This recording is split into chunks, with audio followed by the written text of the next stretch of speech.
in the early years, I thought, she almost doesn't know that she's black. Yeah. And I thought, no, that's a really offensive thing to say to someone. But I noticed you become blacker and blacker. And with that, you're becoming more joyful. And your work becoming more powerful. And your work sort of becoming more resonant.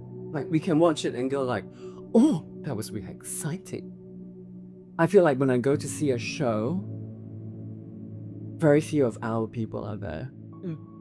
MTC's been, I feel, a very genuine champion of black work. And what I mean by that is that company has really, really, they're really okay with asking questions and getting it wrong. And I think that's really the key. And that's not always the case. No, and I think people think that you have to do more, that you have to just be okay with getting something wrong. You know, directing, is it inherently political? And I hadn't really thought about that, because I think maybe I was thinking about the work, which of course the works, the texts are political, but the most political thing is the act of doing those works in these white companies. Hi, I'm Susie Wong, and this is the Here We Are podcast, where you can catch me having seriously fun chit-chats with my friends in the theatre business. Today, we're shining the spotlight on Zindzi Okenyo. We speak to you from unceded Gadigal lands of the Eora Nation, better known by its colonial name of Sydney. This podcast is brought to you by the Here We Are app, created specifically for people who love theatre, whether you're a practitioner or an avid audience member. Here We Are is a new social media alternative that allows us to share our passions for the theatre in a digital space designed by people who devote their lives to the arts, distinct from the billionaire tech companies who clearly don't care very much about us. Zindzi, thank you for joining me. Well, thank you for having me. This is great. I wonder where we're going to start the discussion. I don't know. I think that's up to you. I feel like it's very politically incorrect to ask you about your baby since you're a woman. But I'm seriously interested. I feel like it changes a person's life so much. Undeniably. Yeah? You know, I think people talk about, oh, you know, having a child, it'll change your life. But it does and it doesn't. I don't feel like my life is that different in terms of I'm still a working artist. I don't think my workflow has slowed down at all. He's now part of my workflow. He's been at work. You know, my wife and I, we're freelance, so we just kind of make it work. So I don't think my life has changed practically in that way. But I guess I would say is that I feel like I don't have my own brain anymore. That my brain is now Victorious, my son's name. It's split between Zindzi and Victorious. I feel like that makes you a better artist. Totally. Yeah. Yeah, and I think I always wanted to have children, and I think it's because, well, I don't know why exactly. I always had that sense, but I've got lots of nieces and nephews, and for me, I know that children just expand your life entirely. That's how I feel about them, that they, if you come down to their level, they can really, really teach you about the world. And I think the older we get and the more kind of calcified in our ways, our opinions, our judgments, even the stories we tell ourselves, who we are, when you come down to a child's level, because absolutely everything is new and not normal, they can refresh your life. So he teaches me so much. So, you know, I think maybe that's where my life has changed. That's interesting. That's interesting. That's an interesting perspective of a reversion to something that's more pure or something. I think purity is one of the things that artists try to look for, right? Something that you go internally to look for, an essence of who you are as a unique person. But another thing about having children, obviously I don't have kids, but I feel like the challenge of artists often is about the ego, right? Because people take years to get the ego out of the way. And especially if you have experienced the moments where, oh, this work was particularly good, or this performance that night was particularly good because I wasn't aware. And I'm sure having a child does that to you, like to kind of bring your sensibility or your your mind away from yourself. Is that right? Yeah, I think so. I think my journey towards having a child was very much that I always knew that I wanted to have children, but I knew a particular type of parent I strived to be, which was one where I could be as selfless as possible. That was modeled to me, I think, with my mom and my siblings, that the child has so much, attention and again, coming to their level. So I wanted to really kind of sort out my own shit, really. So I could, knowing that there are things that I'm going to do to him that will mess him up, and You're never going to be perfect. yeah, exactly. But I wanted to be, I didn't want to become a parent and still really be trying to prove myself to him and of course things have popped up. But it's a very humbling experience and also very confronting because a lot of things, this is just my particular experience, but a lot of things about my own childhood and my own upbringing have popped up because you're there just looking at a person who's watching everything that you do. And it's a huge and great responsibility. Is it a big leap in your personal maturation? That's a great question. I think, I'm going to say yes, because I feel like, everything's real time and he's there all the time and he needs, people say, that's like, just got to keep the baby alive. I've never really liked that expression because, like, of course, you're knowing too. Hopefully you can. And I do, and I don't find it hard to keep him alive. But it's more about, that he's just there watching everything, and it's made me, I think it's probably crystallized and simplified me getting caught up in my own complexity because there's no time for it. Something that I'm always curious about, if you're black or brown living in Australia, I know your heritage is Kenyan. Mm-hmm. I'm always curious about this idea that how conscious are you of sort of bringing that heritage forward? Do you think about that regularly? I do. I didn't grow up with my father, so my parents divorced when I was 9, and my mum is white Australian, and my father then estranged himself from all of us, and so I wasn't brought up with any sense of culture really. So my relationship to my blackness has always, of course, been inherent, but it's been my own personal journey to connecting with my identity, and actually it really came to the forefront because I am an artist. And in my mid-20s I realized, everybody's talking about what I look like and whether I should be in this role and etc. And I realized I just was so powerless. I would say this sentence, which was people like, oh, where are you from? And I would say, oh, my dad's from Kenya, my mum's Australian, and it would just be below that. And I would just say this sentence, and I was like, I don't know what that means. And I felt so powerless personally, but also in my career. I was like, I want to know, I need to know. I wasn't empowered. And so it was I went back to Kenya and met family, and I knew that my access to that was not through meeting with my father. It was going back to Kenya. And my mum was really integral in making that happen and supporting that. But because I didn't grow up with that culture and that identity has been a struggle for me, yes, I want more than ever. And I know that my wife also feels the same, that he really knows that he is a black boy and he's a black man and he is a black person. And it's a really important part of his identity and culture. And so, one of the things that I'm doing is, because I did grow up speaking Swahili, is that I'm learning it and I'm teaching it and learning it with him. And it's really beautiful. That is so incredible. It's pretty amazing because he now responds. I mean, it's very preschool level, but it's good because he's a baby. I'm a baby in this aspect. But, you know, I speak to him mostly around, you know, as simple commands around food and eating, and he responds to it. And I really love that.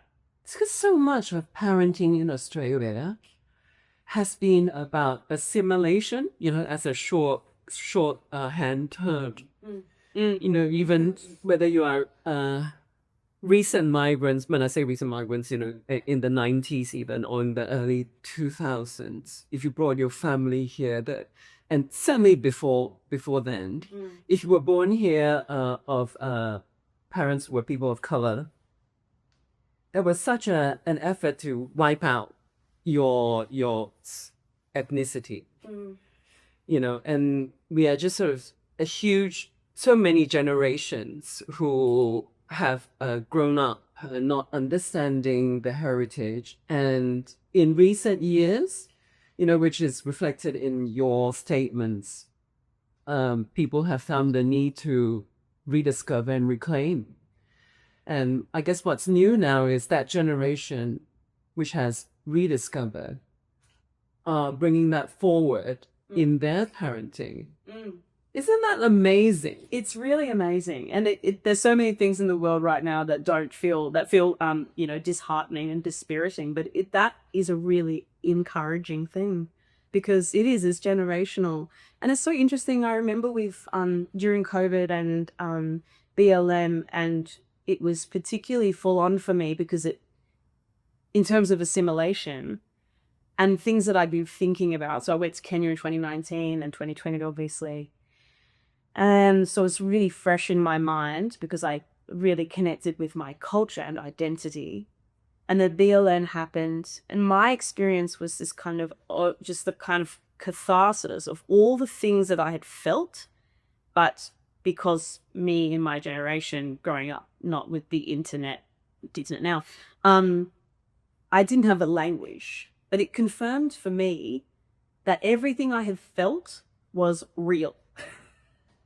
And I thought, this is amazing that the generation below me and obviously generations to come, they have the language, so they can actually name that. And I always thought, that's quite intimidating.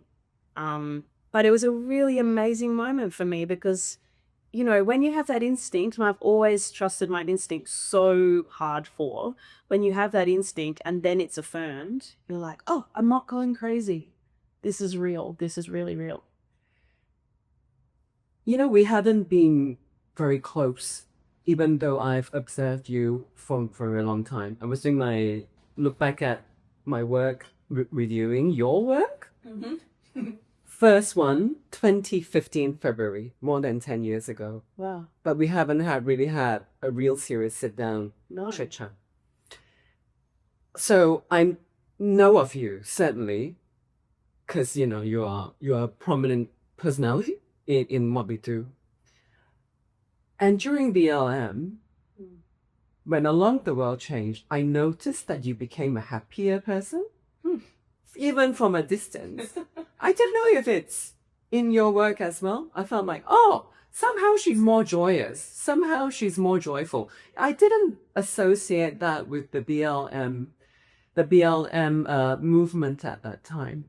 But what you've articulated is right, because you find out that you're not imagining all this, because what part of your oppression does is it gaslights you to make you think that, oh no, you're imagining it. No one else has that opinion. Yeah. And in the early years, I thought, she almost doesn't know that she's Black. Yeah. And I thought, no, that's a really offensive thing to say to someone. But I noticed you become blacker and blacker. And with that, you're becoming more joyful. And your work becoming more powerful. And your work sort of becoming more resonant. Like, we can watch it and go like, oh, that was really exciting. So I'm not talking bullshit, am I? No, and I really appreciate you saying that. It's very moving, actually. Very affirming. So thank you. Because it's what happened, you know, and I think I started at NIDA when I was 18. Absolutely, you know, loved the experience because I was so young and I didn't even realize, you know, there was a technique to acting. All I had ever wanted to be was an actor, and, you know, looking back at things that happened at that school that were so not okay. And then I went straight into the industry and worked and worked and worked and worked and really living my dream, and so many things to be really looking back and going, wow, like that was amazing. And also any artist is their own business. So I built that, you know. But I think that kind of looking back, and I guess the 2019 trip to Kenya was a real freeing for me and a real, an affirmation that I am who I am. This is where I'm from, and that's real and nobody can deny that. And then I was able to actually free myself in my work. Because what happens, you know, the actor's job is to become somebody else's psychology and humanity. That's how I articulate it. And so that's my job. But what was happening was that I was doing my job, following the text, following the spirit of a person. I had the, you know, you could call it a privilege of being able to play any character. You know, I kind of came up with, say, Paula Rundle, Zara Newman, like there were been 3 of us that were able to work Mainstage consistently across the country and, you know, play, the character didn't have to be black. They were just all these classic pieces. So, you know, chance of a lifetime, dream making, etc.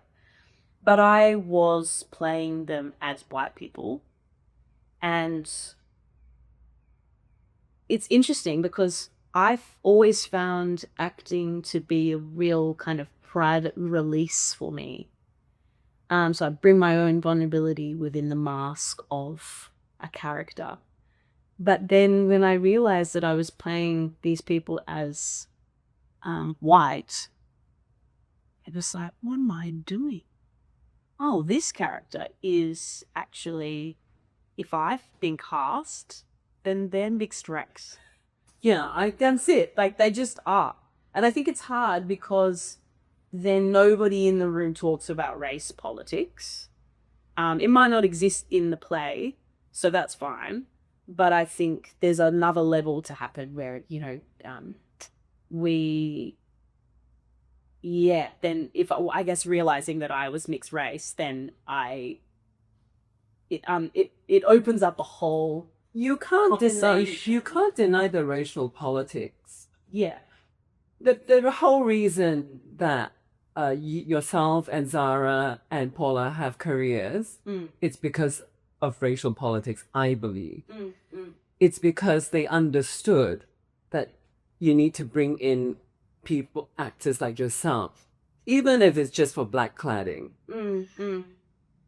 And once they understood that you need to incorporate actors of color, even if the text is entirely white or conceived at the time where whiteness was just universal, the whole climate has transformed, you know, and because we are always doing the play today, no matter when the play was written. Yeah. So in my opinion, the racial dynamic should always be there. I agree. I guess people don't want to talk about it. Yeah. That's what's really, really difficult. And I think that's what's really interesting now that the work that I've been directing is almost purely work from the African diaspora. And so we've kind of gone extreme in another way, which I think is really good, obviously, for those works to be programmed. But so we're definitely talking about culture, but I think that's still a bit of a gray area. And I guess I came up in a time where nobody was talking about anything. So but you still are the only black person in the room and you're still feeling the way that you feel. It's complex. You spoke earlier about taking a while to notice that you are playing white characters. That's that phrasing is so valuable to me because I once spoke with an Indigenous actor who was fresh out of neither. And because the climate has become so racially conscious, which has its pitfalls, but which I think is a movement, is a moment that we need to push through.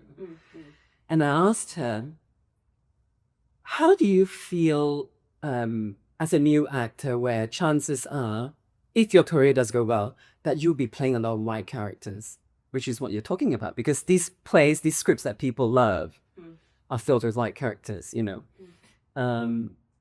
And her response was that, oh, if I'm playing the character, she's not a white character, right? And I feel like that's slightly naive. I feel like in her head, she thinks she's doing one thing. But I feel like there's a much bigger thing at play that perhaps she's not quite aware of. But my question is to you is, for the younger generation, right, neither, for example, and more of us, people of color, are going through that process of going to acting school, especially because suddenly there's commercial viability or perceived commercial viability. But I feel like the systems are not ready for us. They're not ready for us. I think that was what you were alluding to, because you're put through the system like you're a white child.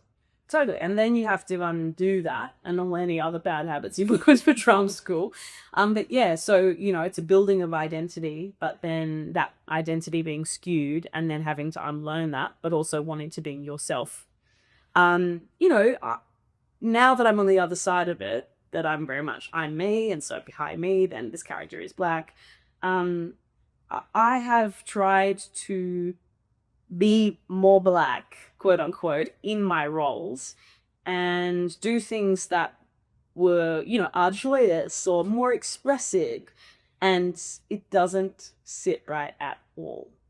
Because one, people I think go, oh, that's not how. So That's not the tone. That's not the tone. That's not the tone. This cop, you know, she's very serious. But then, how do you? What kind of advice for someone who, like, you know, they are determined to do it as young people going through the process, but the process isn't set up for them, and I admire them for having the grit to go through it. What do you think? What do you think there'll be something that they can cling to? Yeah, I think it's really important to continue to be yourself.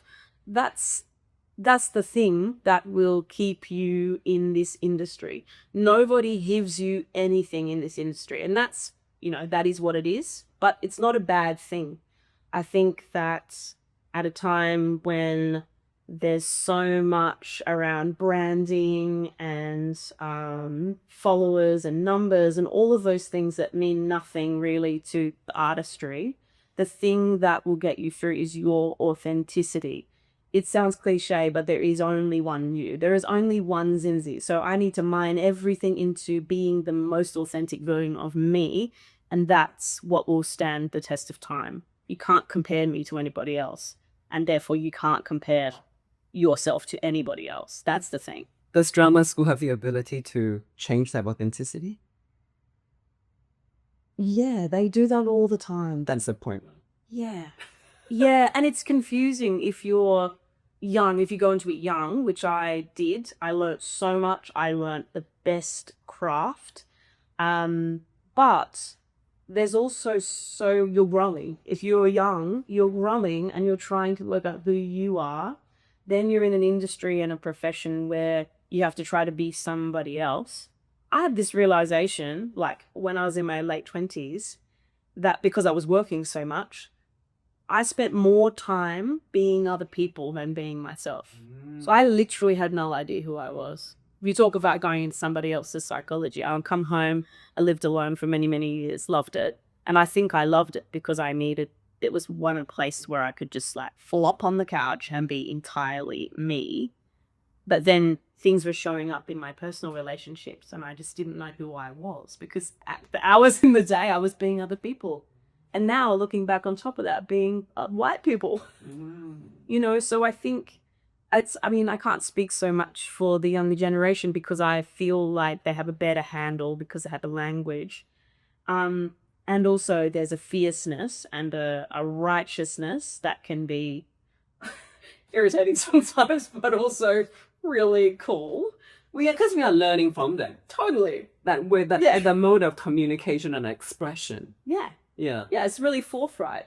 And so, I think that's, if I'm really honest, I think that's why, maybe people in my generation going like, oh, that's like really, on the front foot. Well, we didn't say anything.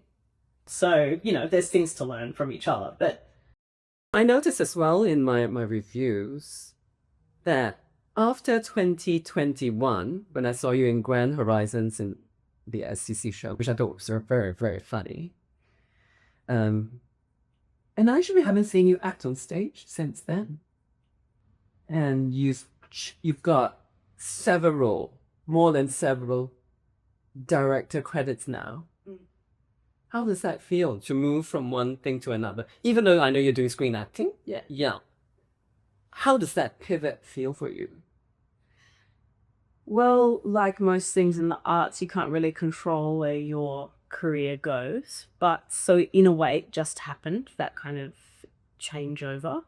I love directing.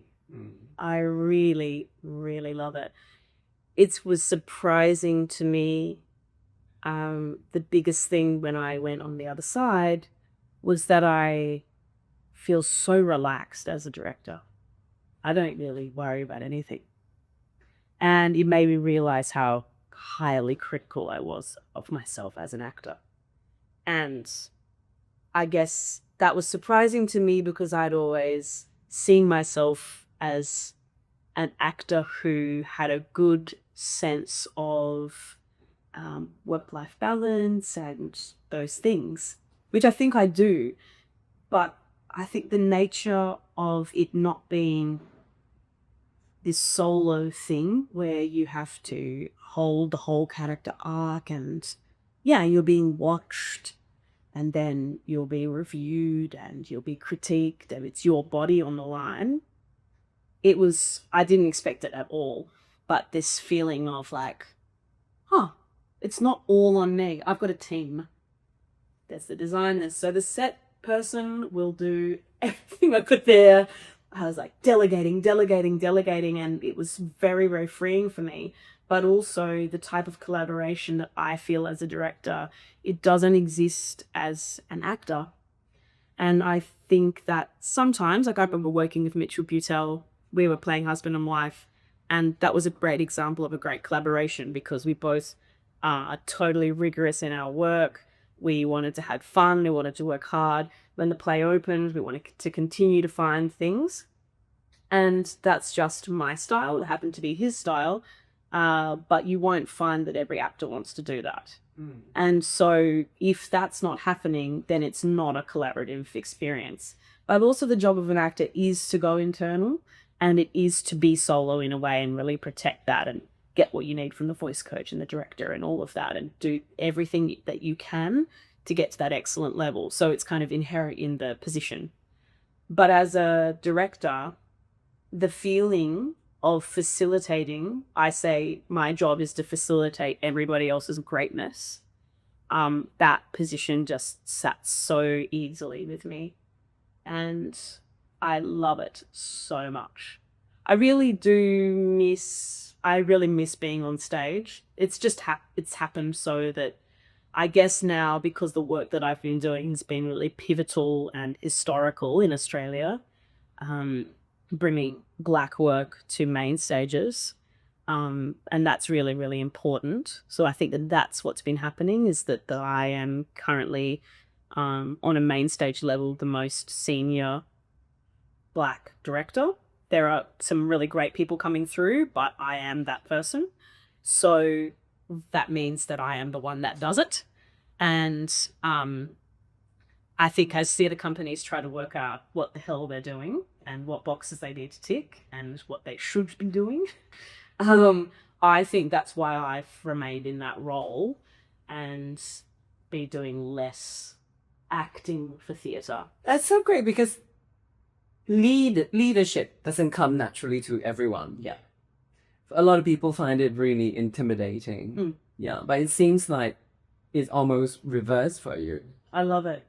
I love it so much, and I think my journey towards becoming a director makes a lot of sense now as I look back, because I went to drama school, learned what it is to create a character and all of those things.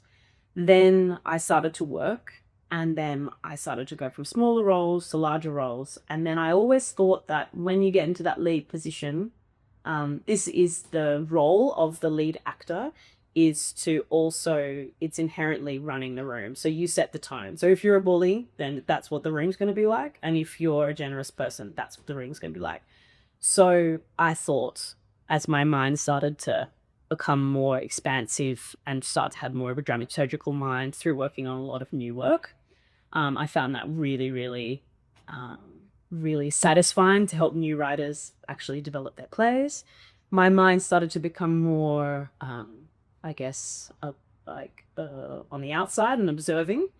But then, yeah, and it was actually on Much Ado About Nothing that I was in the lead role, and I still only had leadership and influence to a point. And so then Declan Green offered me a position as a director without having any experience, and he trusted me, said, you know the craft of acting and theatre, so you can do it. And it was that moment that I was able to then move over. That was Orange Throwaway. That was Orange Throwaway. Very political. Yeah. Do you think that politics is a big part of that? That because as a director, you have a more kind of much more direct say about how the politics is portrayed in the show. Yeah, I don't think I've really thought about it like that, but it is. You are in charge of the vision for the project and the concept, and you're leading every single element of that. For me, being a director is not about my ego. And I really love that release also. I remember with 7 Methods, it's such an amazing moment, because I think Orange... Was it a co-direction? It was a co-direction. Yeah, it was co-direction. With Shari. Yes, that's right.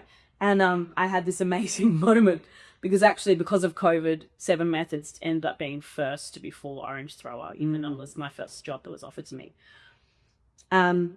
But, as an actor, if you do something funny, people respond to that, and your body gets the energy from hundreds of people. And that's an amazing experience. And I remember seeing Vivian do something that was my sense of humor, but it was through them, and then that performing it and sitting in the audience and just seeing this strange exchange. And it was so amazing to see a part of me, but for them to be enjoying it. And I think that's a kind of great summation of what I get out of it. But I don't need that kind of, my ego doesn't need it as much. I feel like it's a baptism of fire, right? 7 Methods of Killing Kylie Jenner. I don't think you can get more hardcore than that. Yeah. This sort of politics that we are talking about. Yeah. I love the show so much. But I can imagine how hard it is to deal with sort of the backlash, which I have heard a lot of backlash about the show. And did you experience any of that? Like the way people were responding negatively to the work? I think the performers copped it more than we did. And I think that's another thing that's really hard about being an actor, is that, it's your body. So, and especially in that, it's completely political. So that play is about body and identity politics, as well as relationships and love.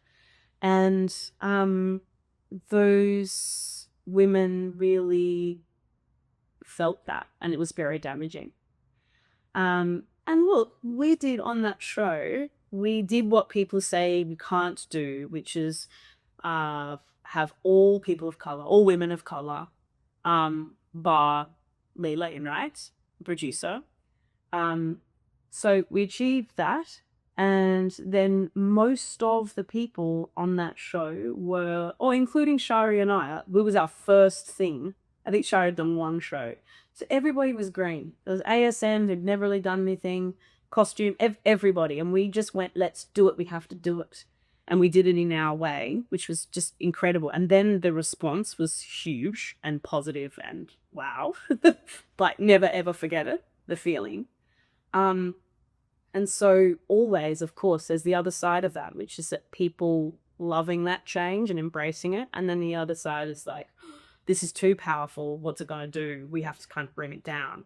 In the process of rehearsing the show, did you ever think that we are going, this is as far as we can go? We can't push it beyond here. Were there moments where you thought about that? And what do you mean push it beyond here? I think sometimes the show felt like it was creating so much discomfort in the room. I think for white people, clearly. Yeah. And I don't know if you were conscious, but you know, a lot of this language people of color are not used to hearing. We are used to these things being swept under the rug. Yeah. Right? Yeah. But now this show is kind of making things really out there.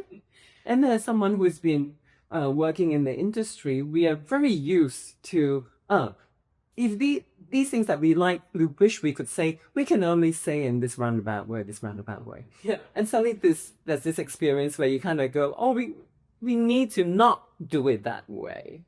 I think because the text does exactly what you said, which is the, whoa, that's a thought, that's an inside thought. Never actually said it. And Jasmine Niggins she wrote it. And you know what? I haven't really thought about it, but thinking back, we were just so happy to be doing it. We made it in 3 weeks, so there was actually no time to think. And we were just so, I think, like, oh my gosh, we're doing this, we're saying the things that we always wanted to say. And we didn't think about, well, we definitely weren't thinking about what white people would think. And we very much wanted to, you know, with all of the community engagement, we wanted to make sure that it was a space that was freeing and fun and vibrant and vital for our community. And then I guess it popped off in a way that we never could have imagined.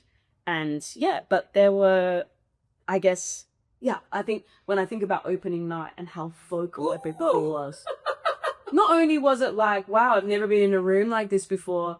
This has never happened in Australia before. We were there with international people that were like, this doesn't even happen in America. Like, whoa, what have you? It was kind of chaos. Yeah. But it was a release. It was such a release. And as much as there's so much funny stuff in there, it's really like tragic and sad. And I think like a lot of people were just releasing, and we created the space for that. That is so great that you had that as your first sort of directorship. To have that, to experience that intensity of not just the statement, but also the response from the statement. And from that, from strength to strength, you did Orange Thrower, you did Choir Boy, you did Is God Is, and then last you did Sweat, and this year you're doing Destiny. Is it luck or something? Or are you just really good at the business? Look, I think an element, again, you can't control what happens, but I will say that one of the things outside of always striving to be a great artist is that I've always really, really thought about my relationships. So, and my reputation. And that's just been really important to me, to continue to have those relationships, to be somebody, not be a good person to work with, but, you know, be reliable, be somebody who's interesting to work with, be open. And I guess I'm seeing now in my career that all of that hard work is really paying off, because I have so many, not just relationships in the biz, but I have really genuine relationships with now people who are in very influential positions. And that's good for me, obviously, in my career. But the best thing about it is that now here's a time that we're in, this time in history, where these works are being programmed, and these white-led companies, they come to me and they say, what do you want to do? And that means that I can service my community and facilitate that greatness. And so, I think I've always thought about my reputation and all of those things, but I don't think I ever planned for it to go this way. And I don't think I ever knew what it could turn into. But you knew that that's your passion, and you knew that's where your talents are. Yeah, and I think that's also why I've always diversified my career, because I know that I'll be an artist until I die. And so I've always thought, how am I going to do that? I'm not waiting around for anybody to tell me what to do. As soon as I would get, is it bored? No, it's feeling like I am not evolving as an artist. I'd find a new way to evolve, and that's how I turned to music, etc. That's why, okay, I'm going to create a kids album now. I also always knew that I want to have kids, but remain an artist. How do I do that? So I think I'm always thinking. And I think now that's all working for me. And I feel really proud of that, because I've created that, obviously with the help and support of many people, but I have created that. And I take that, any position, of privilege, especially within these companies, I take it really seriously, because you are there to be able to open up new opportunities for many other people. And I know how hard it is. So the fact that I can do that is really awesome. It's shaped up to be such an amazing legacy. Last night, in looking back at your body of work on my blog, I was listening to A Woman's World. Oh, yeah. Which I love that song. Thank you. I love that song. And I thought, wow, you've done so much, and then almost like in a way that is unpredictable. Mm. You're doing children's TV. Yeah. And then you're doing a really, really like sassy, powerful pop song. And then now you're directing like this angry black people place. I can do it all. Yes, so great. Yeah, I think I just also, I love being an artist. So I'm so passionate about it. I'll always find a way. It's just how I have to live. And you said earlier before we started rolling that you're just turning 40. Mm. It's such a good time. It's great. When I can tell you unsolicited opinions, and 40s are a lot nicer and easier than the 30s. And I feel like you're really starting to appreciate that. Yeah. Well, it's interesting. I think this point of having a child, then turning 40, a lot of stuff is coming up for me that, personal stuff that's actually a bit confronting. But I was just reflecting the other day. I was like, this is so interesting. I do think that, life happens in kind of cycles, and it's very interesting that this is happening before I turn 40 in a kind of unconscious way, subconscious way, that I am like kind of flushing things out. And I'm so excited for my 40s, because I'm just becoming more, I've always been driven. I've always been able to, advocate for myself and be clear about where I want to go. But I feel more and more just like, who gives a shit? I'll just do it. Yeah. And it's great. Yeah. Yeah. Ultimately, the greatest privilege of being an artist is the freedom, right? Yeah. Yeah. Yeah, the spontaneity, the freedom. And sometimes you just, I think it's human to get in your own way a little bit. Yeah. But I feel like with age, the freedom comes a little bit easier. Yeah. I want to ask you about your next show. Mm. I know the title is Destiny. Yeah. I know it's going to be with Melbourne Theatre Company, and it's in August.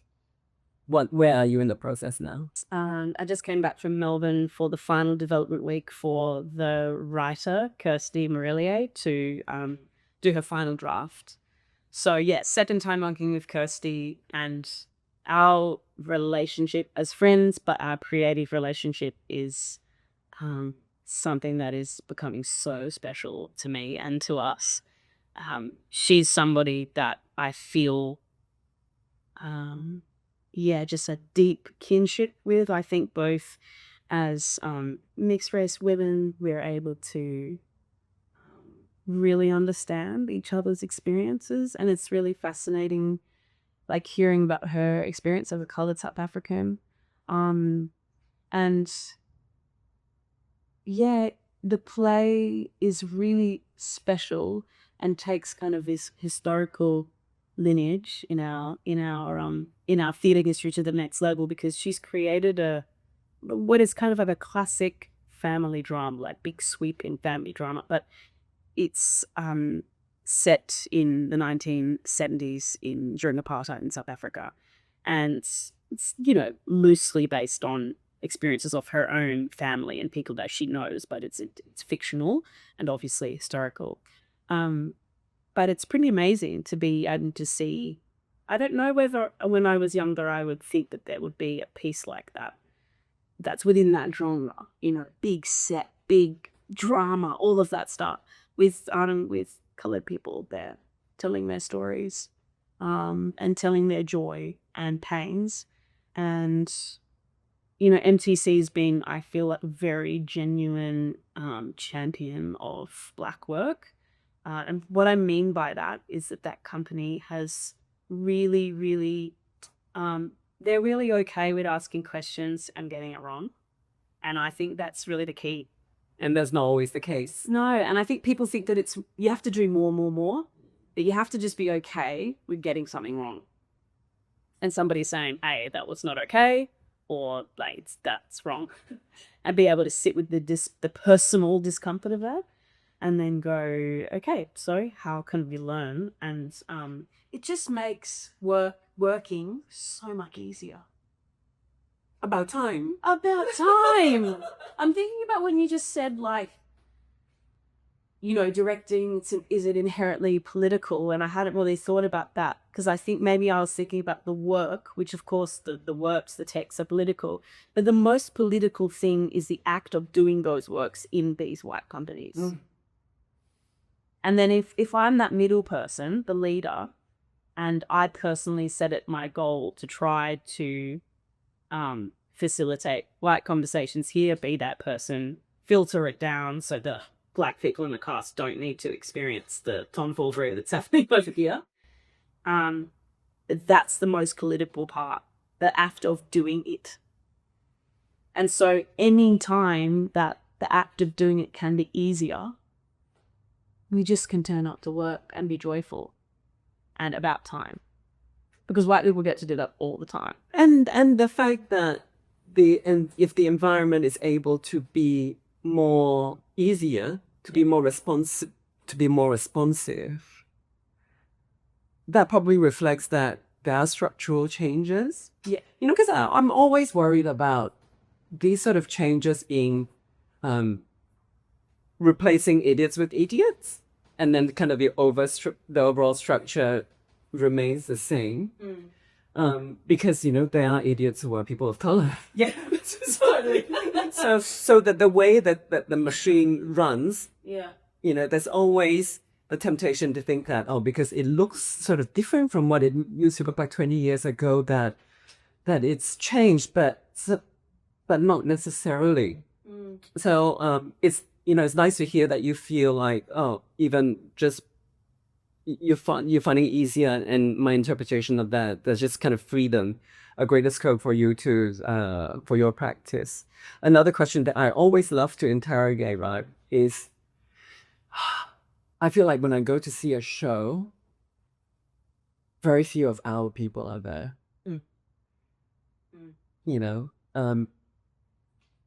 And I'm sure it's something that you think about, because you have to think about your audience time when you're doing shows. It's really tough, because I think in the rooms that I run, we always talk about, we're not doing this for white people. And that's really important to enter the work with that framework and that intention. And I think that intention is always achieved, which I guess part of that is just going, we don't need to explain ourselves. We're here and that's enough. We're not going to explain, we're going to just do. But then the audience is white. And so I don't even really know the answer to because I think it's a work in progress. Why do you think we are not going out in numbers to see the shows? I think that those spaces are actually not safe. They're not safe to work at. And I think that audiences are really smart because they're people and people feel things.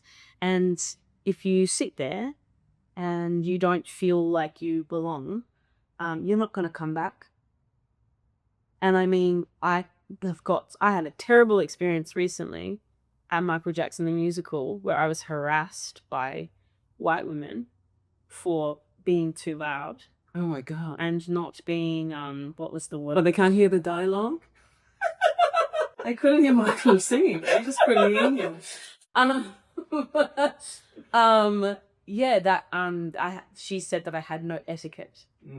And my wife and I were physically assaulted, and it was terrible. And I spoke to my sister, I spoke to other actors, and we all have these experiences when we go to these spaces that are supposed to be. I was thinking, did you know that Michael Jackson is black? Like, I know you love his music, but this story is literally telling the story of a black boy who became this superstar. So did you know that? And so that they're not safe places. So there's one hand, yes, I think we say in the guise of, yes, tickets are $100 or whatever to go see a Mainstage show in Sydney. So that's limiting. But I mean, people will pay whatever to go see Beyonce, or it's not really that. It's am I allowed here? And you're not. I'm sorry to hear that there was a physical assault. Wow, that's horrible. I can't imagine it. Yeah, it was pretty bad. Yeah, I got screamed at once before. I literally wasn't doing anything. It was behind me. I think trans people rub people wrong way sometimes. And it's funny thing, he was a camp gay guy. Maybe it made it worse for him. I don't know. Maybe he saw himself in me or so. Well, that sort of thing. Yeah. So he had really harsh words to me during interval about something about stop posing and preening. All right. First of all, if I'm posing and preening and you're behind me, I don't know how you would have seen it. Yeah. Because I'm certainly not doing big movements. If you don't like the way I'm holding my body, and because I watch a lot of Real Housewives, so I had a fight with him. I really enjoyed it. You knew how to just talk over. Yeah. Yeah. And after we came back from interval, I felt like he expected me to change. And I literally couldn't understand what he was talking about. Obviously, I then became very self-aware. Yeah. And I could hear him like fuming at me not doing anything. Being. Just being. Yeah, just being. But that's it. That was what was so I've had lots of things like this happen, and also when I've been working in the theatre, taking notes and being physically accosted and all that jazz. But what struck me about my recent experience was I thought, this is not personal. This is because I am here. And you are so full of rage at my existence. And that was very confronting. I went home, I was very angry. It was me and my wife's night out without the baby. We were just so tired. It is a lot. It was really a lot. And it's not uncommon, And it shocks me that it's at the Michael, not just the musical, the Michael Jackson musical. Because I often think about the etiquette that we have in theatre, which was the word that the person used. Because I'm often thinking, how do you decolonize this stuff? How do you decolonize this stuff? And one of the things I always go back to is what does the etiquette look like? Because the etiquette is not spelled out to you. It's just kind of like, understood. Yeah. So if we spell out the etiquette, maybe we can get a clue about, so is this where we have been colonized? And one of the things we were talking about 7 methods was the noise from the audience and how it reminded me of I have this, special years from living in Singapore before moving countries. As a younger person, as a child, my mother would take me to traditional art forms, right? First of all, there's no start time. They don't advertise the time. And the reason why the show is on is because out of the blue, a stage made out of wooden planks is built in your neighborhood. You go, all right, the show people have come to town. And then somehow gossip or noise, oh, the show's about to start. And then you go. And everything is open. It's not inside an enclosed auditorium. No one's quiet. Everyone's noisy. And the show understands that. So the music's really loud. And then they scream at the top of their voices. And so when I'm thinking about how we watch theatre here and the silence, that's required of us, sometimes I'm thinking, oh, how do we interrogate that? And I would understand if you see a show where it's one woman talking about her pain for 2 hours. Yeah. All right, let's best be quiet. Yeah. But at the Michael Jackson musical, it's wild that you're not allowed to enjoy yourself. Yeah. And I think what do I think? I think with 7 Methods, the reason why all of that chaos was allowed to happen is because we pushed it so to the extreme that we were like, this is our space. You are lucky, you are privileged to come here. White people, please come, but this is really not for you. It wasn't a blackout night. It was like, oh, blackout season, And so I think because it was so extreme that people felt like they could really, truly be themselves. And then we know that part of being Black is being joyous. Historically, there's oppression, and people sang and sing to get through it. And be loud and joyous and make music. I mean, I just saw Sinners recently, and it's all. Have you seen it? Yeah, I did. Yeah, it's all about that, And I thought that movie was so extraordinary in capturing. Will we eat the garlic before coming in? Let me in. I hope, right? Yeah. All those, especially young Black women who came to see 7 Methods, I hope they kept going. Well, the best thing I think that came out of 7 Methods is I'm thinking about Aya Lanfi, who's just written Sister. That's about to open at Griffin. And I saw a little trailer the other day, and, she's British, and the language is, akin to her culture. But I was listening to the text as I was watching the trailer, and I was like, this is so influenced by 7 Methods. And she was in NIDA, and we pulled her out of NIDA to do this show because her audition was so brilliant. She's such a brilliant, open, gorgeous person, and like driven, and best example of that generation of just like, I'm here and I'm asking for this. I want you to give me money. I want to do this. It's really admirable, and it's happening. And I look back and I go, 7 Methods opened that up for her, that this is what theatre could be before she'd even graduated. And I know that did that for all of the other women in the show. They each had their own experiences, but it offered an alternate reality that is not reality. It's not the world, but it's a new invention. It's like a little peek into, a new invention. You can do it like this. Yeah. So that's why I think it's so important when I say to people, we're not making this for white people, because we can't avoid the reality, which is here we are. It'll mostly be like white people in their 60s and above, and they'll be there. They won't get it. But the more we are unapologetically telling our stories and in our way, that's the way to just open that door to that new reality. The art form is so powerful. I think we often forget. Yeah. Because theatre doesn't have to talk about politics, in a very obvious way. We do a family drama, do some old comedy.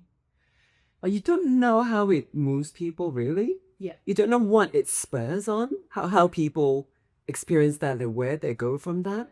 Yeah.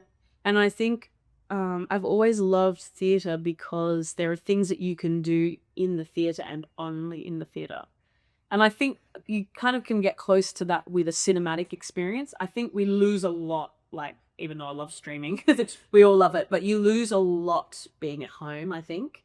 So I think you can have that kind of bodily, have visceral thing with cinema, the immersive experience. But I feel it's that next level in theatre because we're not trying to show people this is real life, but we are showing humanity. But you know that that's not a real house. You know that that's not real sex. You know that there's no.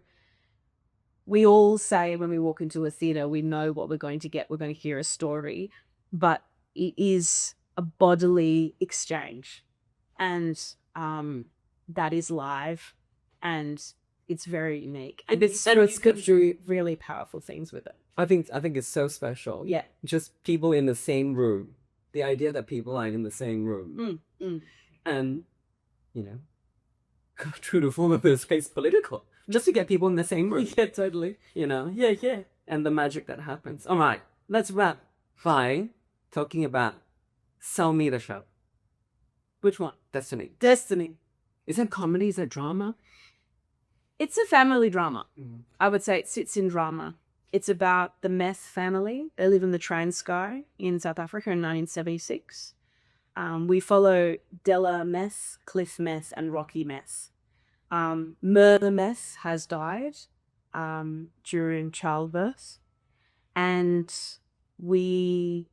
at the top of the play, a young man, Ezra Jones, arrives at the house. And we think, did he have a previous relationship with Della? Will he bring Rocky, the young 16-year-old boy, into the revolution? Because he's traveled from Cape Town to the Transkei because he's a person of interest. And so we see how the outside world and what's going on with apartheid really has the capacity and did shape people's destiny. So it brings up this question, are we in control of our own destinies, or is it pre-planned? And how does that question actually sit with an oppressed people, specifically people who went through apartheid? And so